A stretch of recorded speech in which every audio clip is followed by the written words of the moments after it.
In today's video, I am going to teach you how to activate Apple Pay in your Stripe account. Start by making sure you are already logged into your Stripe dashboard. Once you are on the main dashboard, move to the top right corner of the screen and click the Settings icon. This is the gear-shaped icon that opens your account configuration options. After the Settings page opens, look for the Payment Methods section and click on it. This area shows the different payment options that Stripe supports for your account. On the Payment Methods page, scroll through the available list until you find Apple Pay. When you see it, select Apple Pay to open its setup page.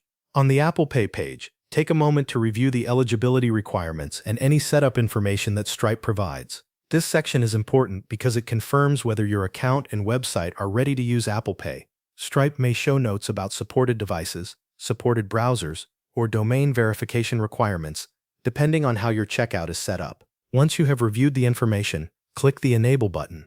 Stripe will then begin activating Apple Pay for your account. Give it a few moments to process the change. After the activation is complete, check the Apple Pay status on the page and confirm that it now shows enabled. This lets you know that Apple Pay has been successfully turned on in your Stripe account.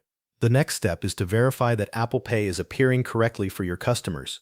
To do this, open your website's checkout page or a Stripe payment link on a supported Apple device. Make sure you are using Safari, since Apple Pay is supported there. When the checkout page loads, review the available payment options and confirm that Apple Pay is now visible. If Apple Pay appears during checkout, that means the setup is complete and working as expected. At that point, your customers can begin using Apple Pay to make payments through your Stripe checkout flow. This final check is useful because it helps you confirm both the account activation and the customer experience. If the option is visible and selectable on a supported Apple device in Safari, then Apple Pay has been activated successfully. Thanks for watching. That covers everything you need to know.